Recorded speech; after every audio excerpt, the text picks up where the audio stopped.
नमस्कार। आज की कहानी एक बहुत ही सुंदर एक शिक्षाप्रद कहानी है, गरीब की बेटी। एक बार की बात है, एक गरीब लड़की रीना व उसकी माँ लक्ष्मी सड़क पर जा रहे थे। वह अपने गांव से काफी दूर पहली बार इस शहर में आए थे। कुछ आगे आकर वह दोनों एक चाय वाले की दुकान पर रुक गई। कुछ पल यहाँ वहाँ देखने के बाद लड़के की माँ लक्ष्मी दुकान वाले के पास पहुंची और उससे कहने लगी, भैया हम आज ही सोनापुर गांव से आए हैं। हमारा इस शहर में कोई भी नहीं है। क्या आप मुझे अपनी दुकान में कुछ काम दे सकते हैं जिससे मैं अपनी बच्ची का पेट भर सकूं? इस पर चाय की दुकान वाला कहने लगा, बहन मेरे पास तुम्हारे लिए कोई बड़ा काम नहीं है और ना ही मैं इतने तुम्हें पैसे दे पाऊंगा। इस पर लक्ष्मी कहने लगी, भैया मुझे पैसे की ज़रूरत नहीं है, मैं आपके बर्तन भी मांज लूंगी, बस आप उसके बदले में मुझे इतना खाना दे देना कि जिससे मेरी बच्ची का पेट भर सकूं। दुकान वाले कहने लगा, ठीक है बहन, लेकिन तुम रहोगी कहाँ? इस पर बड़ी मायूसी से कहने लगी, भैया मेरा इस दुनिया में कोई नहीं रहा, क्योंकि रीना के पिता का देहांत हो गया है, जिसके बाद मेरे ससुराल वालों ने मुझे और मेरी बेटी को धक्के मारकर घर से बाहर कर दिया है। वह बोली, अब तो मुझे ही इस बच्ची का पेट पालने के लिए कुछ ना कुछ काम करना पड़ेगा। आपको मंजूर हो तो मैं आपकी इस दुकान में ही सो जाऊंगी। सुबह जब तक आप अपने घर से आएंगे तब तक मैं आपकी दुकान में झाड़ू पोछा व बर्तन साफ कर दिया करूंगी। इसके बदले में आप बस मेरी बेटी को कुछ खाने को दे दिया करना। लक्ष्मी की ऐसी बातें सुनकर चाय वाली का मन पिघल गया और उसने लक्ष्मी की बात मान ली।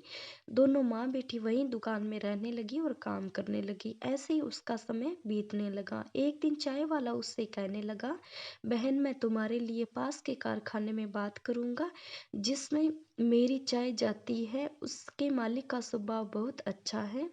उनके पास तुम्हारे लिए कोई काम होगा तो वह तुम्हें अवश्य ही काम दे देंगे, जिससे तुम्हें व तुम्हारी बेटी को एक अच्छा ठिकाना मिल जाएगा। यह कहकर चाय की दुकान वाले भैया ने जब कारखाने के मालिक से उन दोनों के बारे में बात की तो मालिक ने कहा, ठीक है, हमारे घर पर एक काम करने वाली की आवश्यकता है, इसलिए तुम उसे हमारे घर भेज देना।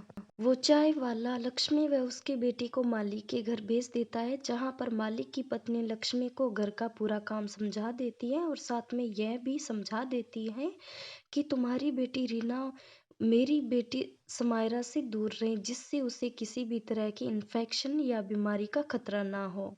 एक दिन लक्ष्मी रसोई में काम कर रही होती है कि अचानक उसकी बेटी रीना के चीखने की आवाज सुनाई देती है। लक्ष्मी भागकर वहां जाती है तो देखती है कि रीना ने समायरा की फ्रॉक हाथ में ले रखी है और उसे देखकर बहुत खुश हो रही है। इतने में मालकिन भी वहां आ जाती है और लक्ष्मी व रीना को डांटने लगती है।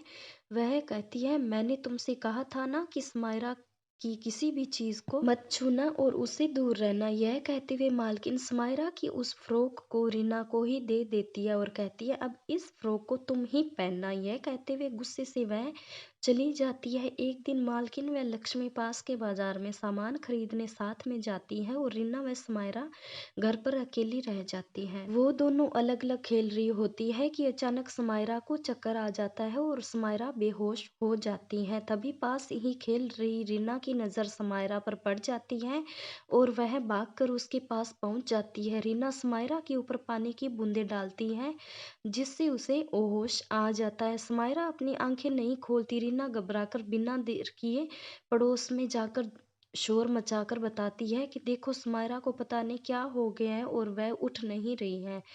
उनके पड़ोसी आकर जब घर में देखते हैं तो वह समायरा के हालात देखकर जल्दी से डॉक्टर को बुला लेते हैं। कुछ ही देर में डॉक्टर वहां पहुंचते हैं और समायरा को इंजेक्शन लगाते हैं, जिससे वह होश में आ जाती है।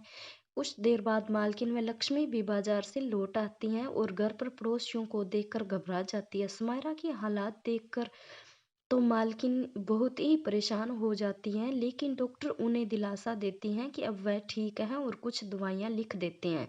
समायरा की मम्मी उसके पापा को भी फ़ोन करके बुला लेती हैं। डॉक्टर उन दोनों को समझाते हैं कि ब्लड प्रेशर लो हो जाने की वजह से समायरा को चक्कर आ गए थे और वह बेहोश हो गई थी। ऐसे में अगर सही समय सही पर रीना अगर पड़ोस में जाकर लोगों को नहीं बुलाती तो कुछ भी हो सकता था। वह रीना की बहुत ही तारीफ करते हैं और कहते हैं, अगर यह समझदार लड़की यहाँ नहीं होती तो पता नहीं आज क्या हो जाता। डॉक्टर की यह बात सुनकर समायरा के मम्मी पापा बहुत खुश होते हैं और रीना व समायरा को साथ में खेलने की इजाजत दे देते हैं, जिससे लक्ष्मी की परेशानी और भी सुलझ जाती है। अब वह खुशी खुशी मन लगाकर उनके घर में काम करती थी और अब उसे अपने बच्ची की भी चिंता नहीं रहती थी, क्योंकि अब रीना और समायरा सारा समय साथ खेलते रहती थी। इस प्रकार एक गरीब माँ और उसकी बेटी जिसका कोई सहारा नहीं था, उन्हें सहारा मिल जाता है और खुशी खुशी उसका जीवन व्यतीत होने लगता है। इसलिए हमें कभी भी जीवन की कठिनाइयों के सामने हिम्मत नहीं हारनी चाहिए, उसका डटकर सामना करना चाहिए।